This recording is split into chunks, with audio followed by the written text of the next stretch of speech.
Hello everyone, अगर आप भी फैन हो कॉमिक्स के और नागराज कॉमिक्स के दीवाने हो तो सही वीडियो पे आए हो। पता नहीं आप ये वीडियो पे क्यों आए हो, वैसे खैर सुन लो। ये है पार्ट 1, कयामत। शायद आज का सूरज ही वो दिन देखेगा जिस दिन नष्ट होगा पृथ्वी पर का सारा जीवन और जिस दिन दुनिया पर टूटेगी कयामत। मुझे इससे ये उगलवाने दो परमाणु की इस तबाही को कैसे रोका जा सकता है, क्योंकि यही मुखौटा इस तबाही का जिम्मेदार है और यही तरीका बता सकता है संसार पर टूटी इस कयामत को रोकने का। संसार पर कयामत टूटती है तो टूटे नागराज, लेकिन मैं इस शख्स का बाल भी बाका नहीं होने दूंगा, क्योंकि इसकी जान का रखवाला है परमाणु। महानगर के सागर की लहरों पर कई तरह की हलचलें होती रहती है। आज तुमको इतनी रात की स्टीमर भ्रमण की क्या सूझी देवू? चारों तरफ दूर दूर तक कोई नहीं है। अगर हम डूबने लगे तो बचाने वाला भी कोई नहीं है। यही तो प्लान है रीमा। आज मैं तुमसे प्रपोज करने वाला हूँ शादी के लिए, और अगर तुमने इनकार किया तो हम दोनों ही बिना टाइम वेस्ट किए यहीं डूब मरेंगे सुनसान में। देवू सामने देखो, हवा में। ओह माय गॉड, ये रोशनियां कैसी चमक रही है। बीच में कोई छेद सा भी नजर आ रहा है। ये आखिर है क्या?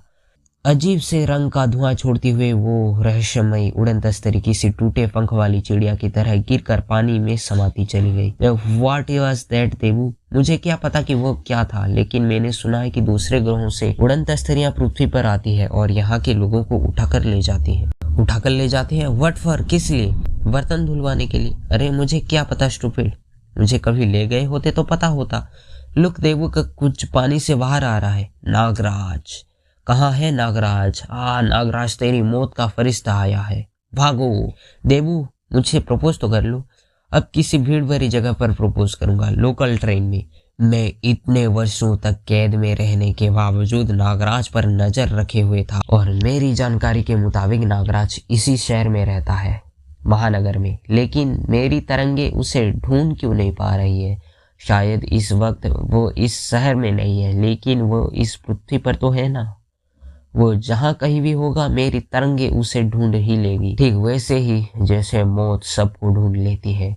मौत से कोई कभी नहीं छिप पाया। नागराज को अगर महानगर पर उतरने वाली इस मुसीबत का जरा सा भी आभास होता तो वो दिल्ली के लिए कभी रवाना नहीं होता। मेरी जान, चलो 9 से गाओ।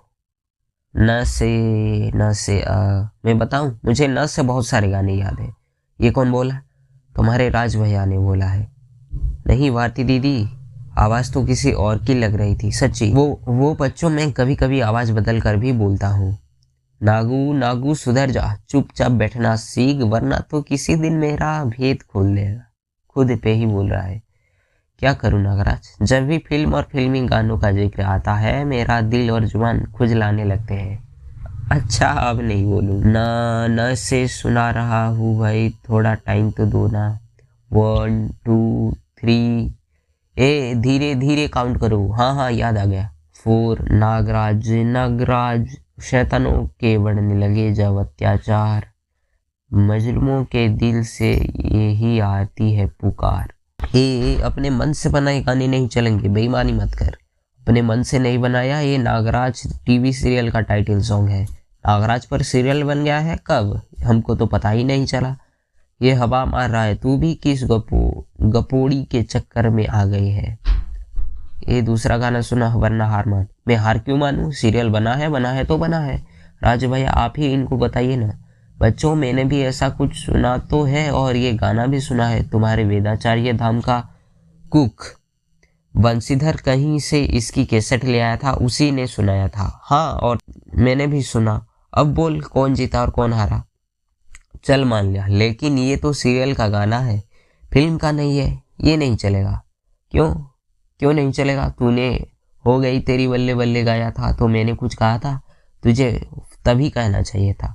ओके झगड़ा बंद करो। ये अंताक्षरी टाई हो गई, बराबरी पर समाप्त हो गई। अब हमारी यात्रा भी समाप्त होने वाली है। हम दिल्ली पहुंचने वाले हैं। अपने अपने सामान बांध लो, हमारे पास आराम करने का वक्त नहीं है बच्चों। जिस शंकर पेंटिंग कंपटीशन में भाग लेने तुम लोग दिल्ली आए हो वह 2 घंटे बाद ही शुरू होने वाला है। याद रखना, पहला इनाम वेदाचार्य भविष्य धाम के किसी बच्चे को ही मिलना चाहिए।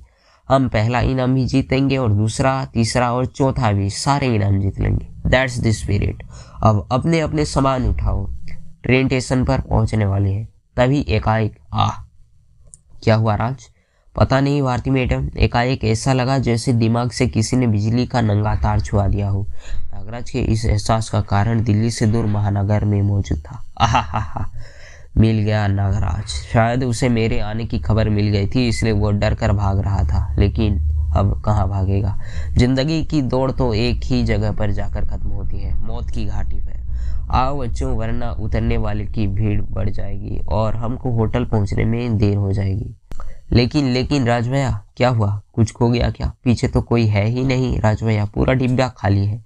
ये कैसे हो सकता है? चलती ट्रेन से तो कोई उतर नहीं सकता है। इस ट्रेन के डिब्बे अंदर से भी जुड़े हुए हैं। उतरने वाले किसी दूसरे डिब्बे में चले गए होंगे सारे के सारे। तभी अरे अचानक अंधेरा कैसे हो गया? डरो नहीं शामू, ट्रेन सुरंग से गुजर रही है। इसी सुरंग के बाद स्टेशन आता है। लेकिन डिब्बे की लाइटें भी तो ऑफ हो गई है, वो कैसे? कुछ पलों तक सन्नाटा छाया रहा और फिर एक तेज चमक से सबके आंखें चौंधिया गई। देखो आ गई ना ट्रेन टनल से बाहर। तुम बेकार ही डर रहे थे। ट्रेन की गति भी कम हो रही है, यानी स्टेशन आ गया है और ट्रेन रुक रही है। पर इस चमक के कारण तो बाहर कुछ नजर ही नहीं आ रहा है। ये चमक है किस चीज की? और ये चमक हमारे पास क्यों आती जा रही है? ये नागराज की नागदृष्टि का ही कमाल था, जो उसने तेज चमक के पार हल्की हल्की नजर आती उस आकृति को देख लिया, जो मौत से भी तेज रफ्तार से बढ़ती आ रही थी। भारती मैडम, बच्चों को लेकर बाहर कूदने के तैयार हो जाओ जल्दी।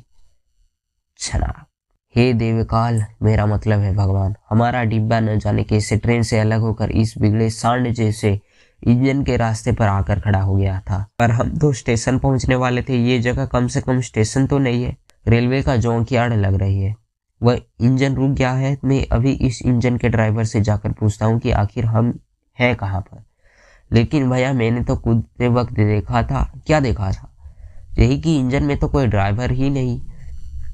ये क्या हो रहा है? पहले मेरे दिमाग में करंट सा लगा, फिर डिब्बे के सारे दूसरे यात्री गायब हो गए और हमारा डिब्बा ट्रेन से कटकर इस बिना ड्राइवर वाले इंजन के सामने आकर खड़ा हो गया। ये अब अपने आप तो नहीं हो सकता, कोई बड़ी शक्ति है इन सब के पीछे। पर वो शक्ति है कौन और वो चाहती क्या है? राज, इंजन फिर से हमारी तरफ आ रहा है, लेकिन हम तो पटरी पर नहीं खड़े हैं। फिर डर क्या? इंजन अपने आप पटरी बनाता हुआ हमारी तरफ आ रहा है। ये तो जादू है। भारती सही कह रही है, ये जादू ही है और इस जादू से सिर्फ नागराज निपट सकता है, राज नहीं। भारती के साथ बच्चे भी उस तरफ कूद गए हैं। अब मैं धूल और भाप की आड़ में आराम से छिप कर बन सकता हूँ राज से नागराज। अब देखता हूँ कि ये हमला हम पर क्यों हो रहा है, कौन है इस सब के पीछे। दीदी, ये इंजन तो फिर से हमारे पीछे आ रहा है। चारों तरफ पटरियां बनती जा रही है, यानी हम कूदकर जिस दिशा में जाएंगे इंजन उधर ही आएगा। अगर हम महानगर में होते दीदी, तो कम से कम नागराज अंकल को तो बुला लेते। अब यहाँ कौन? घबराओ मत बच्चों, महानगर हो या दुनिया का कोई भी कोना, नागराज जरूरतमंद की मदद करने जरूर पहुंचेगा। नागराज, वैसे तो इंजन बहुत शक्तिशाली मशीन होती है, लेकिन इसकी एक बहुत बड़ी कमजोरी भी होती है, और वो ये कि पटरियों के अलावा और कहीं नहीं चल सकती। नागराज के हाथ लोहे की पटरियों पर कस गए और इंजन अपना संतुलन और दिशा दोनों ही खो बैठा और तेज गति से हुई उस टक्कर ने इंजन के सारे पुर्जे बिखेर दिए। चलो, इस बिना ड्राइवर के इंजन का आतंक तो समाप्त हुआ। अब पता ये करना है कि इस हादसे के पीछे कौन है और इसका मकसद क्या है। ये जानने में नागराज को अभी वक्त लगना था, क्योंकि वो शख्स वहां से दूर महानगर में था। ही इंजन को तोड़कर बड़ा 30 बार खां बन रहा है नागराज, लेकिन अभी तेरी मुसीबतें खत्म नहीं हुई है। वो तो तेरी मौत के साथ ही खत्म होगी। लेकिन हमारे राज भैया कहाँ है? वो कहीं नजर नहीं आ रहे। खैर, राज को तो हम ढूंढ ही लेंगे, लेकिन उससे पहले इस घटनाओं का कारण जानना बहुत जरूरी है, वरना हमारे साथ साथ इन बच्चों की जान भी खतरे में पड़ जाएगी। कारण भी पता चलेगा और इस कारण की इसकी सजा भी जरूर मिलेगी। नागराज देखो, इंजन के टूटे टुकड़े अपने आप उछल उछल कर फिर से जुड़ रहे हैं। सचमुच? लेकिन इस बार ये इंजन के आकार में नहीं जुड़ रहे हैं, इनका रूप कुछ और ही बन रहा है। सबकी विस्फोरित आंखों के सामने इंजन के पुर्जे एक नए आकार में जुड़ते चले गए। वेल गाइस, मिलते हैं अगले पार्ट में, तब तक के लिए बाय बाय।